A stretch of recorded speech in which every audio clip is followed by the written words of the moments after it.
Yeah. Do you still find that little bit like perfectionist tendencies in you popping up every now and then? Oh yeah. Yeah. And I'm just like, it's just a mindset. It's not that there's anything wrong with us or for me or yeah.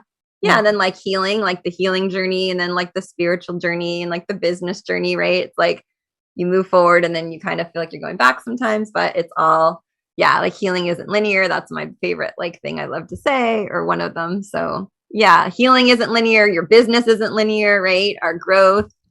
Yeah. Mm. Do you feel though that they go somehow like hand in hand? Like when you level up like spiritually, then also you heal like other areas or start seeing more success in other areas. Like it's like the reflection of like everything almost. Do you feel that way? Yeah, I think, well, I've heard this before that your business is your spiritual awakening, your spiritual journey.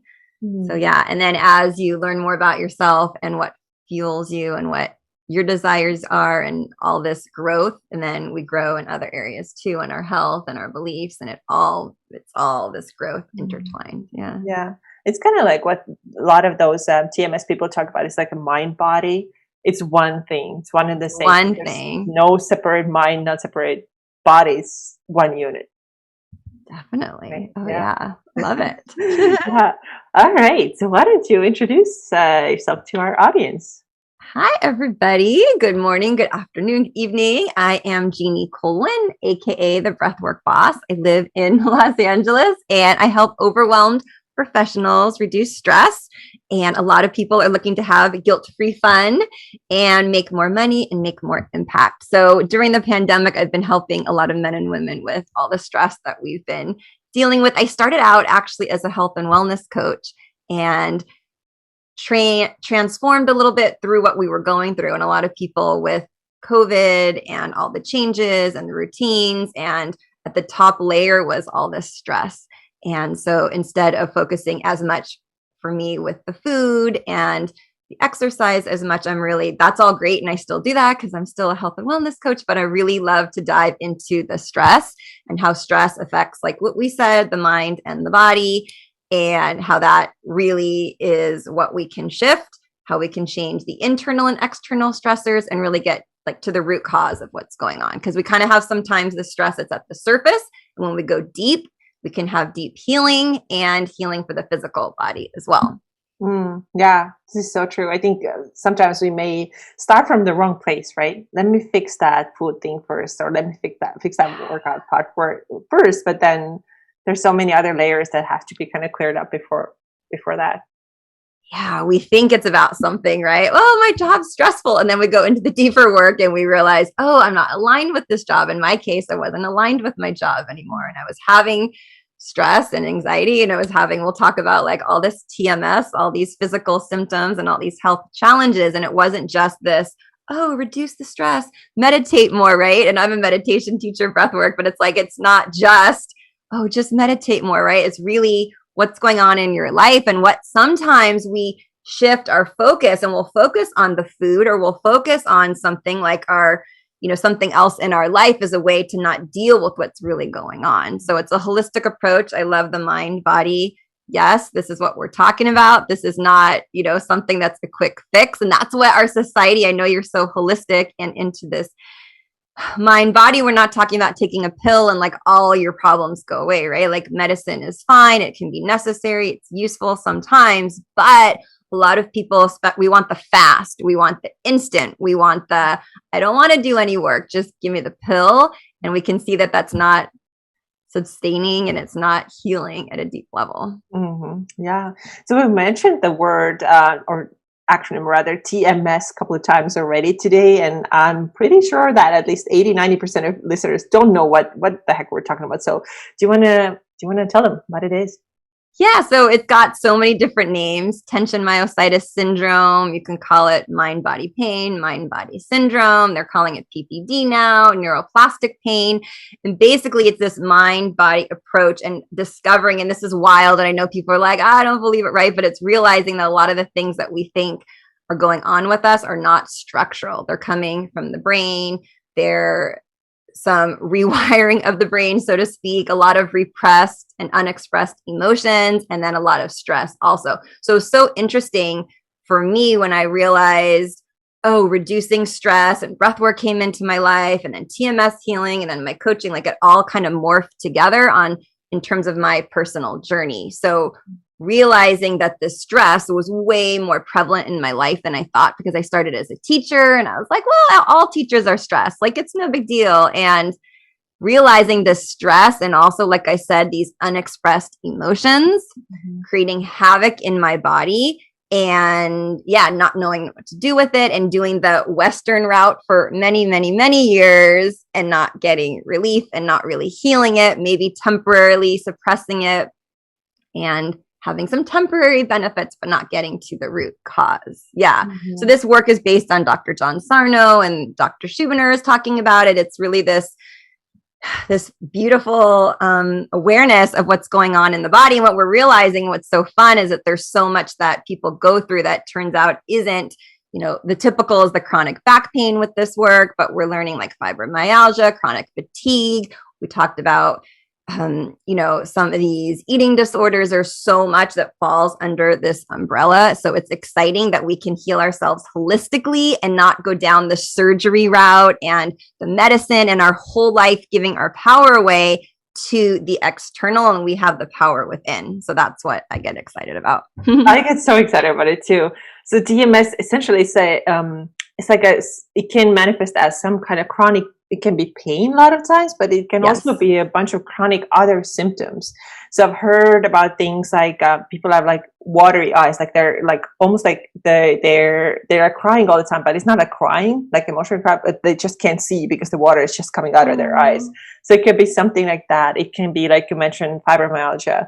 It can be what they call lupus, which is pretty much, again, like a combination of symptoms that nobody can really tell what that is or what is, like, pinpoint the cause. And then in our case, as in my personal case, lower back pain. In your case, so what were the chronic symptoms that showed up in your body that you figured out was actually caused by stress?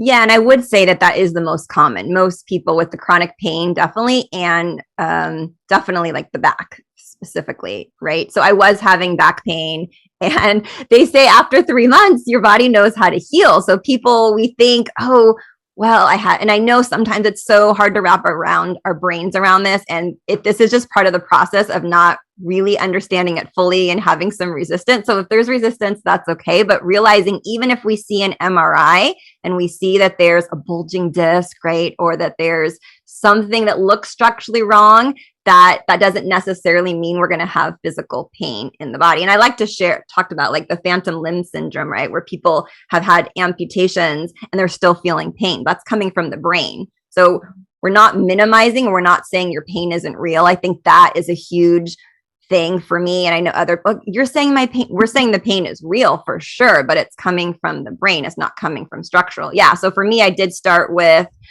the back pain. I was having back pain, but before that I had ankle pain. And that's one of the things that's very common. The pain switches, right? So if it's structural, why is it moving? Why is it changing? I had ankle pain that was localized, and then I had back pain, and then that morphed into insomnia, and then that led to depression, and that led to anxiety. And then I was having digestive issues, which there was nothing wrong, so to speak, right? So then I'm going into what's wrong with me, but I had the procedure where you have a scope down your stomach and there's nothing wrong. And then I'm feeling like really there is something wrong with me, and they can't find anything. So that obviously healed over time. There wasn't anything. I'm sure it was anxiety or just me not being in my purpose.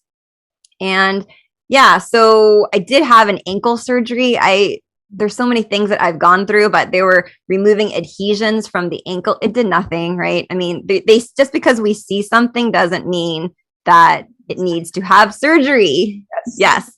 And it's, as we age, there is natural deterioration of the body. So deterioration with our bones, with our body, like that's normal. This happens. It doesn't mean that we need surgery. Yeah. So those were the biggest. But then later I found out that I had fibromyalgia, or they told me I had fibromyalgia. And then also at the very end of this journey, like adrenal fatigue, burnout, chronic fatigue, which is so debilitating. So the chronic back pain was kind of intermittent. The insomnia is kind of going in and out, but the end was the fibromyalgia diagnosis, and then I was getting sinus infections, like all these different things. Right. That's a pretty So impressive list. And you overcame all of it. Would you say that right now you're 100% symptom free and pain free? yeah, I mean, I'd say at like 96. I do get some digestive stuff I'm still kind of working on. And I know there's like some growth for me, right? So I did get like once in a while, I'll get like a little shoulder stuff. And in the past, I'd be running to the chiropractor and, oh, it's deep pain, deep pain. And here we go with the fear. This is a huge thing for TMS. It's like the fear is fueling our symptoms. So if I get like this twinge in my shoulder, which in the past, like I said, running to the chiropractor, oh, massage, right? Now I just relax the body and like, oh, it's just TMS. And it really goes away in a day. It's so unbelievable to be able to have that awareness. And I want to say, take your power back. Yeah. So just a little bit of digestive stuff that I'm working on, but I think, yeah, nothing serious, thank goodness. But I'd say, yeah, it's funny. I think sometimes it's good to know that even if you're on the other side, it's normal and safe to have like little things. And people do have these. And I think in the past it would be, oh, I'm not healed, I'm not perfect, right? And it's like, no, stuff's coming up because we're human beings. And this is something that I know enough about and I'm constantly learning about it. So yeah, I feel pretty good about it. Yeah, this is super cool how you can heal your body like that. And like you said too, a lot of times just because something looks like it's wrong, there's like thousands, if not more, I'm sure more examples, and everybody can look into it. When you Google TMS or mind body syndrome, you can see examples from people who have, yes, bulging disc. They're like, oh yeah, you don't have like a disc at all. Like your vertebrae are so tight next to each other. This is the reason why you have problem. You have scoliosis, you have lordosis, like, or not lordosis, Yeah. scoliosis, yes. Scoliosis, like, yeah, sciatica. There's so many. Yes, and you may really see that, yeah, something's wrong when you look at the MRI, but then there are also so many people who have these same physical things, but they don't have the pain. So that tells us that the pain is not actually caused by those things. I know probably a lot of people are like shaking their heads right now. This can't be. And, you know, I even have a couple of friends and a couple of people that I, talk to on Instagram. They're like, yeah, but my physical therapist said that I only have to, I'm like, okay, what does it cost you to just pick up the book or even listen to this podcast and keep your mind open to this possibility that this could be your stress, your thoughts, your fears could be the reason that's causing it. What does it cost you? Zero money. So do it. Why don't you do it? Yeah. And that was huge for me, is the fear. So for example, I'm working full time as a teacher. And then so I live in Los Angeles. So there's great doctors, right? I'm doing all these different treatments. At one point I'm getting IV treatments and I'm getting, chiropractor and physical therapy and acupuncture, right? And these things can be expensive, especially if you're not doing the Western route. And so then teaching full time and then rush, right? So school ends and then it's running around Los Angeles. There's so much traffic. I'm coming home depleted and all my energy and feeling so much time has gone into this. And that's exactly right. The fear. And then I also had a lot of fear with food also and supplements. And like my whole life was fear. That was fueling my symptoms. And that is one of the things that people, oh my gosh, wait, she's saying not to go see. I mean, we're not medical doctors, of course. So, but definitely, yes, we can reduce and then get to a point where we're not doing that. Because the old me, like I said, run to the chiropractor anytime anything's feeling a little funky. And realizing that we have the power. So that is one of the things that in this TMS healing is to reduce like the back braces and the chiropractor and getting to a point where you don't need it. And basically what we're doing is realizing that there's nothing wrong with us. There's like a mic drop right now, right? Oh, there isn't anything wrong with you. And that's really freeing. Yeah. And here's like a quick story. I was telling a friend about TMS. She was getting chronic migraines, really, really bad migraines. And so I was telling her about TMS. And here's where I think it's just good awareness that I knew I could trigger her. Like I wasn't doing it on purpose, but I care so deeply about wanting to help people and like you, like get the message out that if she's going to be mad at me for a week or two, or it's worth it, right? Because maybe it'll land, maybe it won't, but it's better for me to try to help. And she did. She listened. She was like, and then she told me later, she said, yeah, I was kind of like resentful. Like, oh, you maybe didn't think what I was going through was real, but she listened to me because she knows my story and I've known her for a long time, that she knows I've suffered for a long time. It was like 14 years, right? And we just laugh about it now, and she's so grateful. And it really is getting your ego out of the way. And it's like, you know what, like you said, some people might not resonate with this, but if we can help someone, if someone gets some interest in some of the books that we'll talk about, and it's like how they can go deeper, then we're doing a good job, right? We want to get the message out. If you're offended, sorry, but we cared too much and we want people to hear this.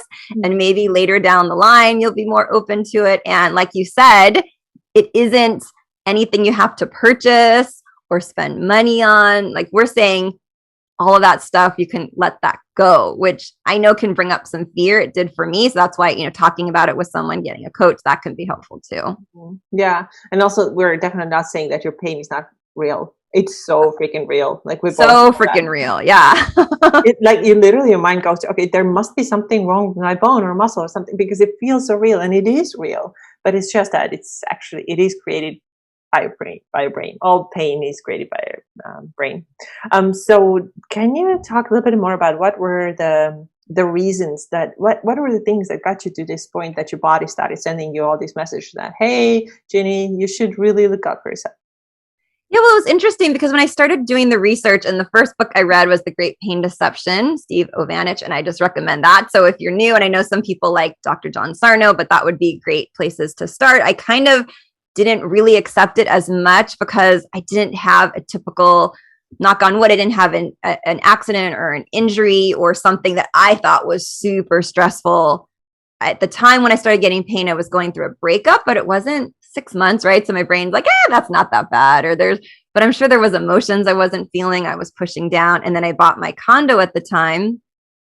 And I don't know, again, it's like, well, this is normal to have stress. So for me, I think there was resistance. It doesn't have to be for everyone like this big thing. Like you hear about some people, they go through a divorce or they have something really catastrophic in their life happen. So I think it's good to hear from people like me where like, yeah, these were some things, but in my mind, they weren't huge. And that is sometimes the problem, right? Is because we minimize and we don't acknowledge. And I think, just life and being in a job that wasn't fulfilling later and feeling stuck, I think also just me pushing down a lot of emotions and not feeling things. So I don't think, in my case, and I've talked to other people too, now the trauma definitely is the chronic pain and all this fear. And I'm dealing with a lot of worthiness issues because I'm traveling around all these doctors and not feeling very validated or understood. I mean, very much, you have anxiety, you have an anxiety disorder. And it's just so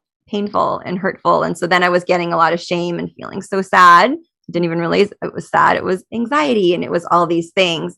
There wasn't like this huge, oh my goodness. And can be micro traumas, right? It could be something from your past that really you haven't processed. So I think it's good to look at it differently. Mm-hmm. Yeah, absolutely. So, okay, so there's like the small little things kind of adding up, and then maybe also some personality traits. So John Sarno talks about it, other writers also talk about it. So what are the typical personality traits that people with TMS often have, and which ones did you have? All of them. Just kidding. All of those, a lot of them. Perfection. Yeah. And I was a Spanish teacher. I taught Spanish at high school. And so when you're looking at accents and spelling and you're grading and it's all mistakes and focusing, and as a teacher, public school, right, you don't want to offend any kids and you got to put on this mask. It's so interesting putting on this mask every day. And even if you're sad and if you're angry, you got to be, it's not like, it's kind of this unspoken rule, right? You can't be angry as a teacher and you can't be mad and you can't yell, of course, but like you really can't have emotions. It's this unspoken rule. And you don't smile until Christmas, they say, is like a joke, but really kind of have this persona of having it all together, right? You're the teacher, you're the authority. So I did a good job of pushing things down. So yes, perfectionism for me, people pleasing came up definitely a goodest they talk about, with just wanting to be good and people pleasing, like I said. So I can't even think. I think of all the P's, right? People pleasing, perfectionism, goodness. What are some of the other ones that you saw? I think being in my head. Here's like the huge one is like being in my head, overthinking. The big thing for a lot of us is not feeling and being in our body, being Mm. dissociated. Yeah, worrying.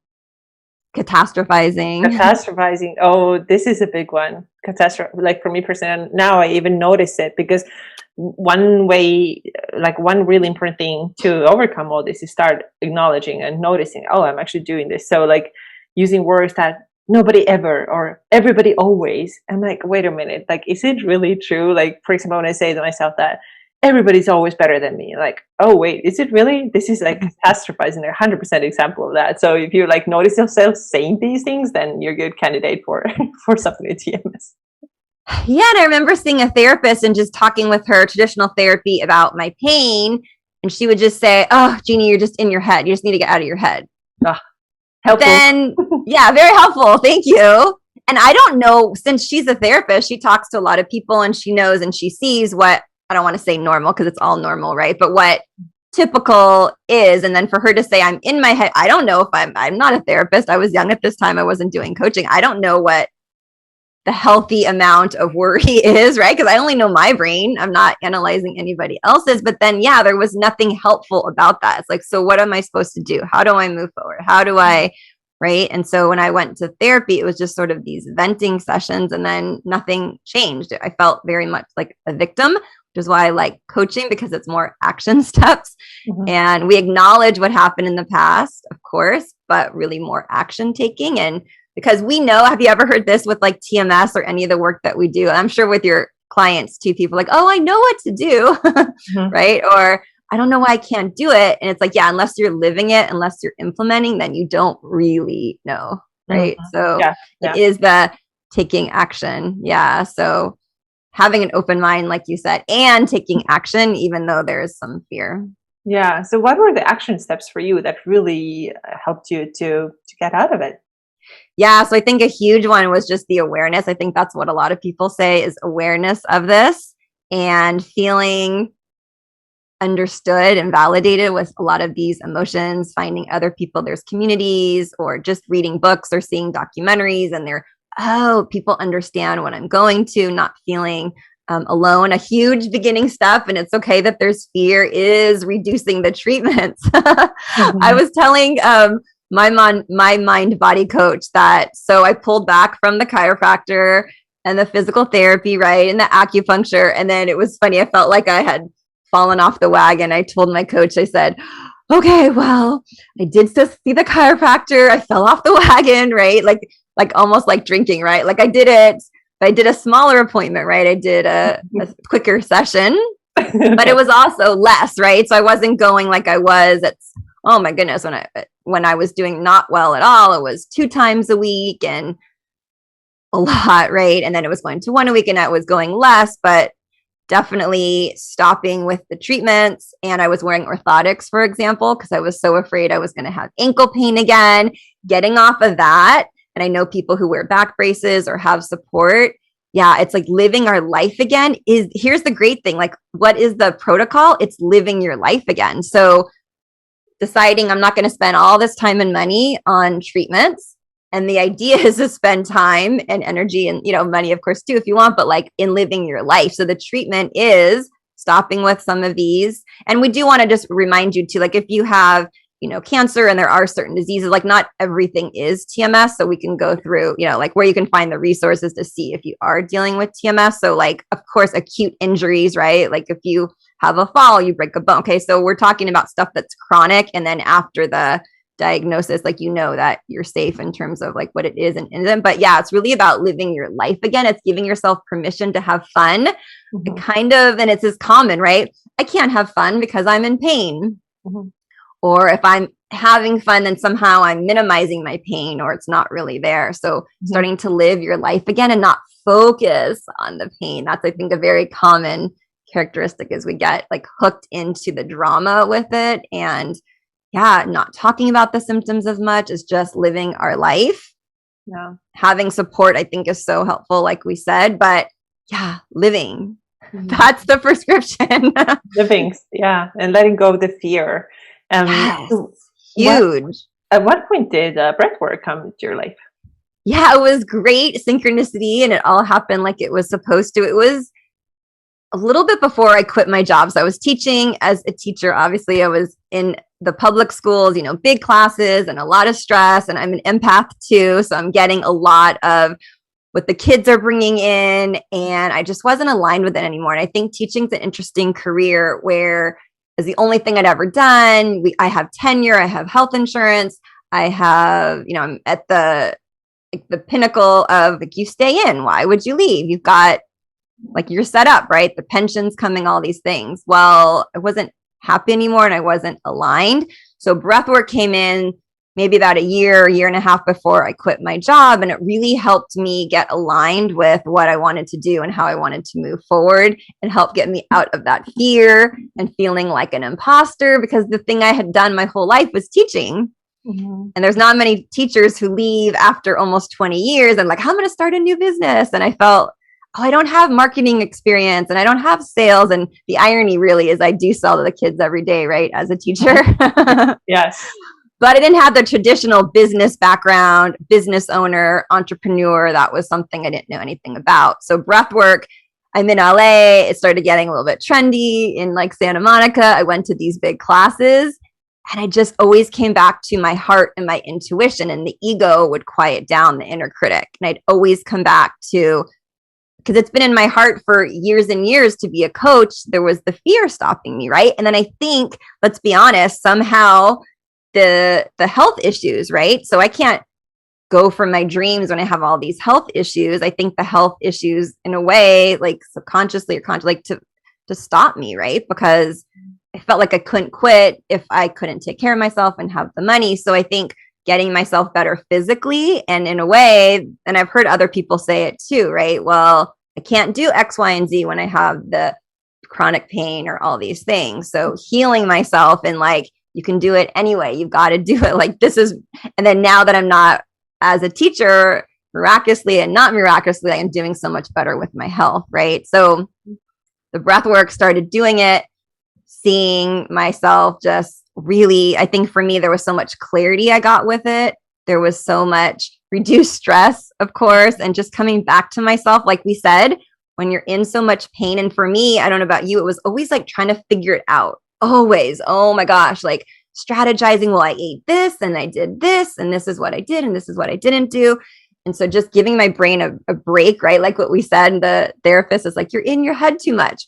Well, how do I stop, and how do I get into my body? And so I loved breath work for that reason. And then I learned that, I could teach this and do this. And since I'm a teacher, right, I was might not have the sales and business background yet, but I can teach, right? So I did my training and I was doing breath work in person, of course, until the pandemic. So with people is amazing. Oh my goodness, in person. And it's lovely to do online, but starting out, because I think breath work, there's a lot can go on and we can talk about it, but seeing people in person, and I was doing privates too, and corporate and different things. So yeah, I just found it and I liked it and I kept going, and I just found so many benefits. And it's a practice that deepens, I think, and it gets more profound, and you are able to feel your emotions and process. And I just think, especially as a newer entrepreneur, when I started, as you're building your business, there's a lot of emotions can come up, and having a tool that you can, there's going to be ups and downs, and everyone, right? Not just entrepreneurs, but it really helped me in the beginning of my business, because oh my goodness, oh my goodness, oh my goodness, oh wow, great. A roller coaster.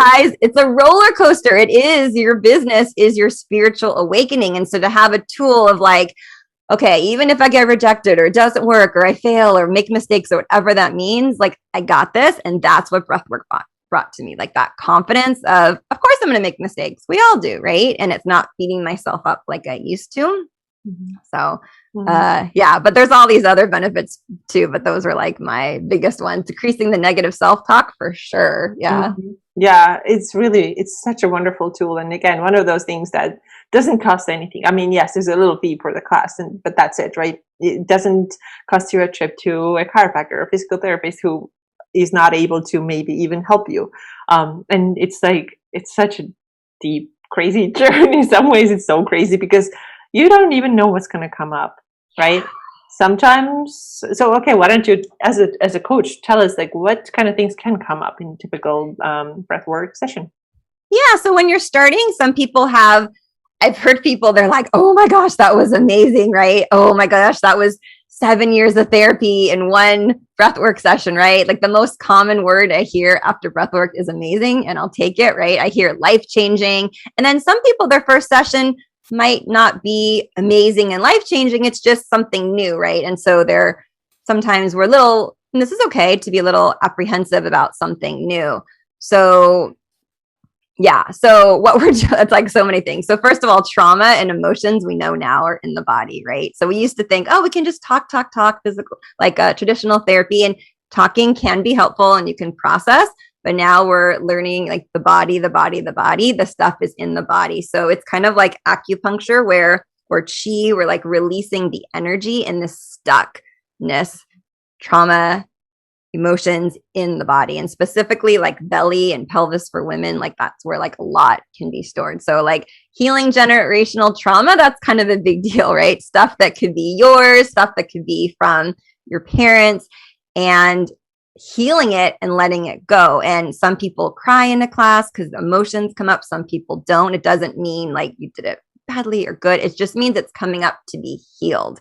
So people can have pretty intense reaction. Sometimes people don't, and it's not good or bad, or like this is the work is, and I call it obviously like noticing it's called breath work, right? Because there is work involved, but if it's coming up, it's coming up to be healed. And I really want to get that out in this message too, with coaching too. Sometimes coaching can be uncomfortable and it brings stuff up, but it's coming up to be healed. And this is what we want to do instead of just putting a band-aid on it, right? And numbing our emotions, suppressing them, buffering, right? That's what we do with like overdoing things, right? Even when we work all day, okay, or we overspend, or we keep whatever we're doing, that's the too much, the drinking, the eating, it's a way to buffer, to numb.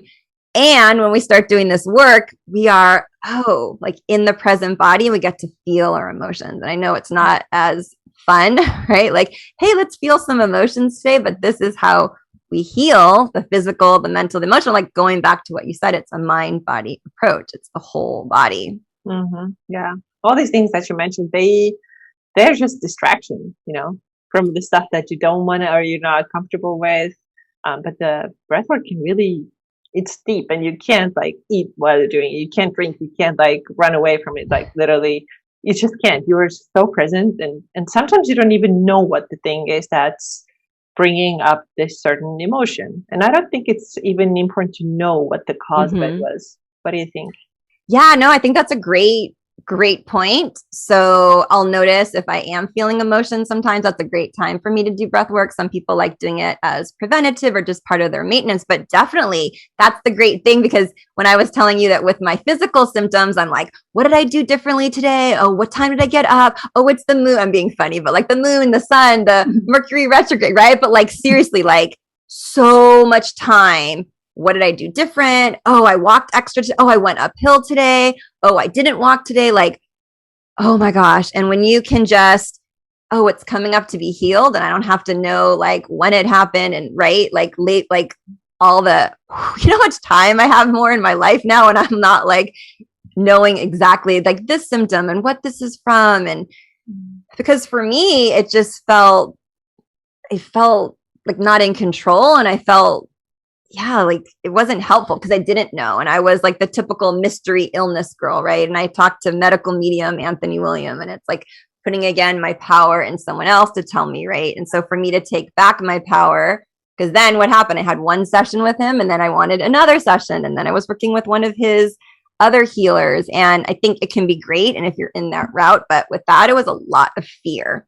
So so doing breath work and just knowing, it's coming up to be healed. I don't have to know exactly what the pain is. And if I do, that's fine, but I don't have to. And I think this is a great practice for people who don't love therapy or coaching, maybe like they don't want to talk about their emotions. And I talk to women and they're like, my husband doesn't like to share and really go deep. Sometimes I go, hey, what about breath work? Because what about just breathe to process and heal without talking about so much? So anyone who might, like me at the beginning, was like, oh, I don't really know how to feel my emotions. I don't even know how to be in my body, really. So I was hanging out up here all the time, analyzing the pain, and instead of feeling it and feeling my emotions.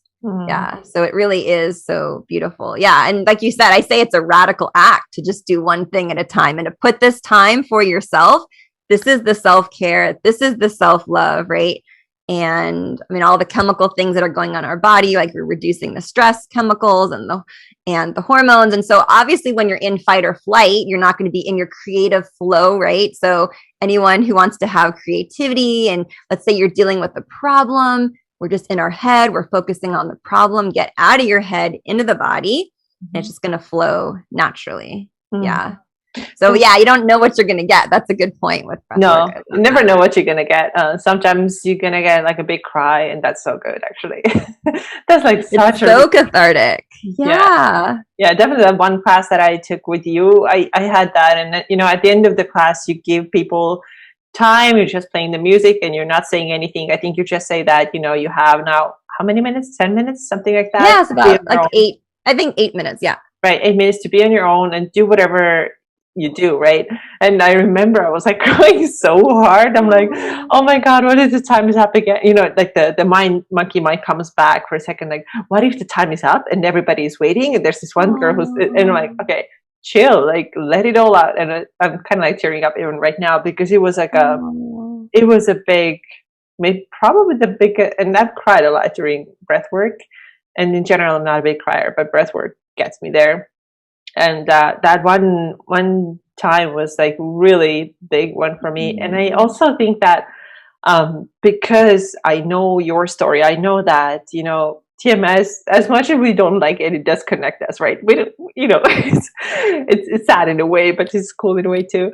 And then just like knowing that I was like coached by somebody who knows what that means, I think that added like another kind of layer to it, like in a good way. Like, okay, she gets it, and maybe there's some kind of connection that really helped me right now. And so after this big cry, I literally, my back felt a lot lighter. And that was so awesome, because and you know, it doesn't stay that way. It's constant practice to manage it and to accept and be aware and all that. But I remember that one time it was really like, oh my goodness. Oh, that's so, I love that. Yeah. And when we are stressed or we're tense, we subconsciously like tense our body, right? We don't get oxygen. And so now with breath work, we're bringing in lots of oxygen. So a lot of our symptoms can temporarily. So I do find, I don't claim that like when I talk about TMS and breath work, I'm not like, oh, breath work is for healing TMS. I do feel like it can aid in the process because we're getting more oxygen and we're just like the pH of our body is changing, right? We're going from a very acidic state sometimes to a more alkaline, but yes, all of these things. Yeah. And I think too, in terms of all of us going through past and hurt and, you know, the emotions like the sadness, the anger, these are normal parts of life, up and down, if you're whatever we're going through. And we somehow learned that this isn't safe, this isn't normal, and we judge it. And so what I really hope with you too, it was great, I love hearing this, is that we can sort of take the judgment away from the sadness, and we can cry, and we can just know that this is safe. I think people with TMS or people who've had health challenges, or so many people, if they don't have, like, there's so much judgment, like I said, about the emotions. And I know I was really hard on myself. It's like, you know, 14 years of me judging myself, of feeling judged by other professionals. And that just doesn't go away when you physically heal, right? So it's a journey, and then it's like self-reflection, because in the beginning it was hard for me to talk about my journey and my story, right? I would tear up, and it's like it's still really fresh. So it really is a journey. And like we said, self-love is not, it seems so, right? Like I always make fun of this with my clients. I'll say like Instagram, like hashtag self-love, I bought a bag. Self-love, right? I got a manicure. Yeah. Self-love is, holy crap, I went through a lot. I want to beat myself up or judge myself, or I made mistakes, and I can be with myself and start to love myself and forgive myself. This is the self-love. To lie on the floor and not do something else and not be productive and like the quintessential, like traditional, this is the radical act. This is the self-love of not judging our emotions. And I know it takes time sometimes. And it's the mindset. I always say it's just a mindset. There's nothing wrong with us. We're not broken. It's just a mindset. If we're hard on ourselves, this is a practice. The good news is you have lots of chances to practice. Oh yeah, daily, tens of them. Yeah. And that's why this is so great to spread the word about like the things that we're going through too, like you said. And, you know, we can have a relapse. We can be doing well with our health. And I know that if I do have a relapse, like old me would be like, oh, it didn't work. And right, something's wrong with me. But it's like, oh, I'm normal. This is part of the process. I'm going to get through it. And it's not the, you know, catastrophizing and going down this like rabbit hole. And I just think it's like an awareness of what's going on. And my friend always tells me, like, we say this is unofficial, but we say TMS is just too much stress, right? Mm-hmm. So when we get a symptom, and I do, right, a little bit, I was telling you with digestive stuff, I'm like, okay, usually there's some stress involved. And it's a clue that I'm probably not tuning into my emotions. So it's just feedback. And if you just look at it as like the body communicating instead of, ooh, like me and the body are fighting and like, oh, I got to fix this thing and there's something wrong. It's just like, oh, where in my life am I not giving myself what I need right now and what needs to kind of come back into alignment? I think that can be helpful. So good. So can you tell us, how do you actually do breath work, and maybe guide us through like an example? Yeah, we'll do like a quick example and then I'll tell you after how you can get like a more extended free version of this and you can start doing this like instantly right away. Yeah. Sure. So when we do the class, and you took my class, which was amazing.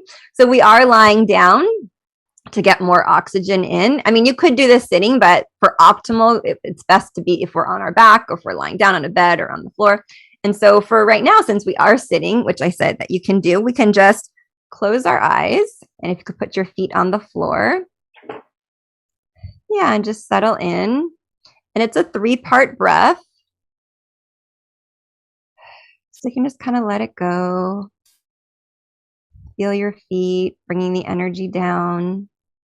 So it's 2 inhales and an exhale. So we're going to inhale with your hand on the belly. You're going to feel the belly expand.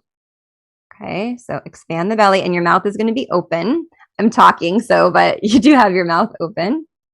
So inhale, expand the belly, and then a little inhale into the chest. And then you exhale through the mouth, really like short. And then we go again. So again, expand the belly with the inhale, expand into the chest, and then exhale through the mouth. So this is conscious connected breath.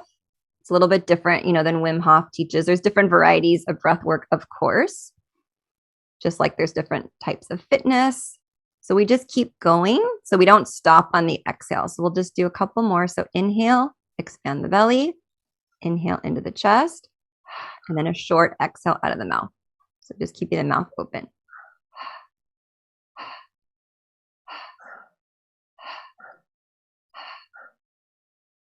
Yeah. So we don't stop. We just keep going. But the rule of thumb in terms of how fast is it's a little bit faster than normal breathing. So I don't like to demo it too long when I'm teaching because then people want to sync with me. And I'm like, no, everyone's different. You can with me, but really it's like your own rhythm. It's your own pattern. You can go faster. You can go slower as need be. But yeah, with the playlist that I curate, I kind of bring you through an experience. I kind of rev you up a little bit and then bring you back down. And yeah, it's like the stress response, right? So stress, we're in the sympathetic. It's like working out. We're going to be like in the fight or flight a little bit, healthy for the body. I used to think that stress and being in the sympathetic nervous system was like bad until I was like, oh, wait, exercise? That's what happens. Actually, sex too. It's the same thing. We get into the fight or flight, rev up the body. And then afterwards, you're into the parasympathetic. And that's where you have all the feel good chemicals. And you're like, oh, that run wasn't so bad. I kind of feel good right now. Right. And after sex, like, oh, coming down. So breath work is this integration at the very end where I think you were saying you were having some of these tears. And the moment is because it's the integration, right? The nervous system is coming back down. And that's healthy for the body to come back up. To come up and then go down. So in our daily life, we're stress, chronic. Oh my goodness. Yeah, this like nice curve of coming down. So that's why there's going to be resistance. We're like, I don't have time to lay on the floor and breathe. And it's like, yep, I know, that's the mind. And the whole job is to get into the body. So the mind is always going to want you to not be present. Sure. They're going to want you to stay in the mind, the ego. And we're like, nope, let's bring it down. And that's why all these different healing modalities are so beneficial. Meditation or yoga, something where you're in the body, embodiment practices. Yeah. Mm-hmm. And so how long do you do this type of breathing, and what's the next step in one session? What exactly happens in there? Yeah. So when people do a class with me or a private, so the general timeline is about 27, 28 minutes of the active. And people are like, oh, wow, this is work. Like, yeah, breath work. Oh yeah, it's definitely. It is. Yeah, you can definitely go as slow as you want. I mean, if it's your first time, you can take breaks, of course, if you're crying. But yeah, the idea is to do it, right? Even if it's hard, because we can do hard things. So it's about 28 minutes of the active portion. And then we get about, the 8 minutes or so of rest. And then I do some heart activations, which are inspired by Tony Robbins, which is like bringing in lots of gratitude because we're open right now. We're in our bodies. We're connected. So we can connect with our intuition and our heart. And if we focus on the stress, right, and we focus on the problems, if you're in law of attraction into it, like I am a manifestation, if you focus on that, you're going to bring more of that in, right? So, and especially with all the stress we've been dealing with in 2020, I know it's like there's a lot of negativity. So we can end the class focusing on gratitude, and I'll do some next steps in terms of visualizing and what do you want to manifest. And yeah, it's kind of this nice love fest at the end. And I wrap up with a share circle. People can share if they want, they can hop off, they can listen. And it is nice to have that support after. Some people don't like to share, but it is nice just to hear other people. And then, like you said, we realize that we're connected. Mm-hmm. We're going through similar things or different things. But, right now, this COVID and this year and a half plus, it's a collective trauma. There's nothing like this where we've all been dealing with stuff and it comes out differently for different people. And I've got people all over the world who do breath work. So yeah, it's really special. And it's kind of like, okay, I set this time for myself, and like the anger, like we were talking, it's not just sadness, it's anger, it's guilt, it's shame, right? Especially like we said, if you've gone through tough times in the past, for us, like for me, especially with like all the health issues, there's a lot. Like I said, just because you're physically well doesn't mean like all of that gets like resolved. It's a process. It's self-love. It's forgiveness. Mm-hmm. So yeah, so that's like the general. So the class in itself is about, with my intro at the beginning, it's about an hour, 10 minutes total. Mm-hmm. So it'll change a lot in 75 minutes. Mm-hmm. Absolutely. Yeah. So you're going to definitely, I think most people probably feel something different. Do you ever have somebody who's like, it was like nothing or nothing happened? I mean, it doesn't have to be like super dramatic always, but a little change, I think always happens probably, right? Yeah, we get everything, right? I just think it's great to have an open mind. And I do suggest trying it 3 times because, and one of my friends, she's like, okay, that was perfect. And here's why. Okay. The first time you do something really is just to get over your fear of it, right? So you show up, you're like, my friend brought me, I don't know what this is. It's like some funky breathing. I don't know. So weird. Yeah. Right. So the first time is just get over the fear of it. Second time is just to learn how to do it. So maybe now you're understanding that we always think we're not doing the breath right. It's great for perfectionists because that's the whole work, is that it's inner work and there's no perfection with inner work. So there's the rub of like, I'm not doing it right. Cool, let's let that go because inner work isn't perfection. So the second time is really to see on how to do it. And then the third time is to see if you like it. Mm-hmm. So I know with like ice baths too, right? I'm sure I've done the cold in the shower, but I know my first ice bath, I'm just going to be a lot of fear, right? And that's okay. And like, so I think, like when you do something 3 times would be a good time to see. But yeah, so I have people who, especially when we do one-on-ones or in person and classes too, like I said, life-changing and so much clarity and so much healing. I had someone say it was like her top 5 euphoric moments in her whole life, like up there with like her natural childbirth. And I'm not a mom, right? So I was like, this session you did with me is like one of your, and she like put it on Twitter, like, compared to like her natural childbirth, and like, oh my gosh. So yeah, people have huge, right? And just I think the self-love, it's just all this, yeah, like forgiveness and love. And then I've had people who are like, not for me. Yeah, and that's fine too. Not everything. And that's fine too. Yeah, I had a couple that came to my in-person class and the husband loved it and he did a private with me and it was fantastic. And she's like, that's not for me. I do think, like I said, trying it 3 times. Mm-hmm. Because if I go to a yoga class or I take a dance class, it's happened to me, right? Where, I don't know how to do this dance and I feel uncomfortable. Mm-hmm. And that is growth. That's okay to feel uncomfortable. I talk, in my class a lot about getting out of your comfort zone. So you could feel uncomfortable anytime you do something new. That doesn't mean you don't do it again or you don't try it, because that's how we grow and that's how we learn if it's for us. So yeah, it's good feedback of, I'm uncomfortable in, the cold bath, ice bath. Yeah, no kidding. That doesn't mean you don't do it. There's like growth there. Yeah. Mm-hmm. Yeah, exactly. Sometimes it takes a lot of times, like everything new. Like what is comfortable at first? Nothing new is comfortable at first. It's supposed to be awkward and uncomfortable, right? Like, and if you were good at everything you did like your first time, I mean, that's not really, so I wish I could say, I do everything perfect the first time. I mean, that is why we're here, right? So yeah, exactly. Yeah. So I think it's, definitely that if someone has, and every teacher, here's another good thing to point out too, is every teacher has their different style, their different type of music. So certain yoga teachers, they're not my style. Doesn't mean I don't like yoga, just maybe I don't like their music or I don't like their style. Yeah. So breath work is different and everyone has different styles, different playlists. So you can experiment and see what you like. Definitely. Yeah.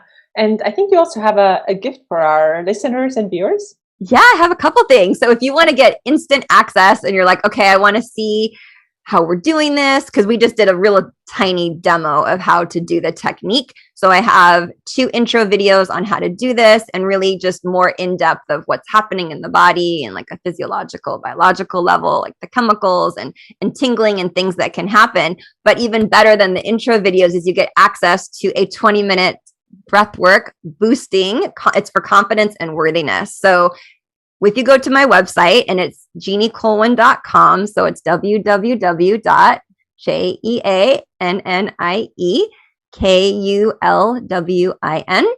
And if you go to jeanniekulwin.com and you just put in your email and your name, you're going to get instant access to a video free.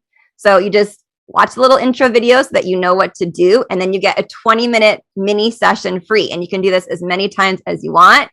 And I surveyed my audience and I thought they would want maybe like money or how to shift beliefs about something else. And they were like confidence, worthiness, like hands down. That's what they wanted. Mm-hmm. So this would be great if you're ever feeling imposter syndrome, if you're feeling like maybe just not confident. I have a lot of people who've done this many times. And then also people before bed, if our brain is racing, sometimes breath work. Some people get energy from breath work and some people can get tired. So I would advise you to experiment with that. Sometimes before bed, it can kind of amp you up a little bit. So see what that is. So that's one little free gift for you guys. So you get instant access. You don't have to wait. You get to do it on your own. It's all guided for you with great music. And then the other thing too is that I have a breathwork class coming up on October 10th, which is live and interactive. And this is what Kristen took with me. So you can sign up for this and we're going to link the link into the show notes. We'll get that out to you. And we're going to add a promo code and the promo code is Balanced Vibes. And you can sign up and get 50% off of the class. So special class for you guys, and it will be recorded like I always do. All my classes are recorded. So if you can't come live, you can check that out on the replay. Yeah. And any of my other classes, you're welcome to sign up for, but I want to make sure like you guys get in, you get to try it, and it'll be really great. Yes. Thank you so much. Definitely putting all the notes up in the show notes. And this class, it's so much worth it. Guys, try it out seriously. And, there's not much to lose. There's nothing to lose really. I hope you give it a try. Yeah, no, it'll be great. And you could come on early or stay after, like I said, and ask questions. And yeah, especially now that you can really get over the fear, hopefully, because of the free breathwork mini session that I'm linking up. Like, try it and you're going to feel even more comfortable. But yeah, a lot of people try my breathwork classes and they haven't done the mini session or anything. They just show up and you're fine. So I get a lot of new people who've never heard of breathwork. They're like, my friend told me to come. I don't know what this is, right? Or so-and-so loves your class. I don't know why I'm here. Like I was told to come. Like, great. I just have an open, yes. And I just want to yes, having an open mind and seeing what's possible, it'll change everything. And people have amazing first sessions, people have amazing 10th sessions, and what if, right? It is possible. So that's what we're driving home with your power, taking back your power and being, yeah, really responsible for your emotional, physical, and mental health too. Exactly. So good. All right. Thank you so much. It's been wonderful talking to you. I really look forward to this interview, and I think there's so much good information here for all of us. So thank you. Awesome. Thank you so much. Awesome. Thank you.